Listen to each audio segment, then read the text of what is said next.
3 ways para makuha ng Barangay Ginebra ang minimithi nilang Grand Slam.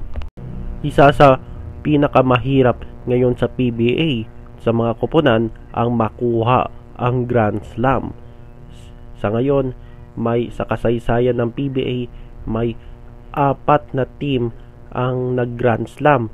Ito ay ang Crispa, 2 beses, San Miguel, Alaska, at Pure Foods or San Mig Coffee. More trades at kunin ang pinaka-available at best fit para sa koponan. Sa pagpapalakas lalo ng line-up ng Ginebra, more trades dapat. Bahala na magalit ang ilang basketball fans. Basta kunin ang mga players na nararapat at mga kulang nila sa mga posisyon, mapa-opensa man o depensa. Ito yung mga players mula sa mga farm teams. Isa sa mga kulang sa team ay ang shooting guards. Pwede kunin dyan si Wami Chongso ng Terrapirma or Franyu ng Northport. Pwede din nila ibalik si Arvin Tolentino kasi gumaganda na ang laro nito sa Batang Pier. Pwede rin i-target nila si William Navarro, Mikey Williams, at kailangan din ng isang big man na makakasama nila Japet at Isaac Go. Isa sa nakita ko ay si Kemar Carino. May balita na iti-trade ng Rain or Shine si Kaylan Chongson.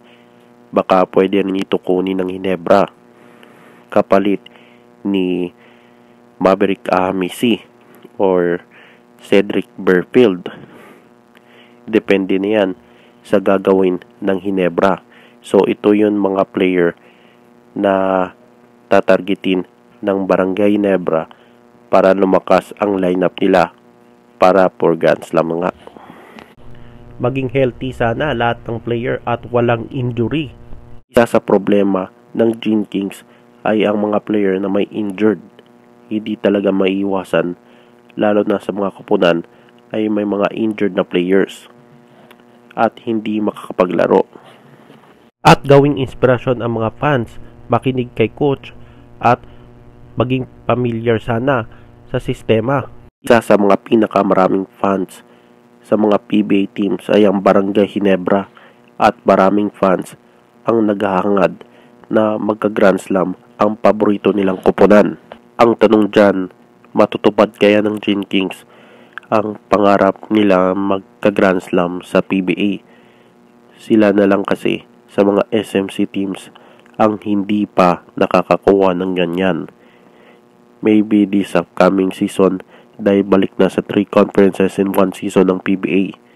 If masolusyonan ang mga butas nila, mapa-depensa or opensa at maging healthy lahat ng players, I'm sure mangyayari yan.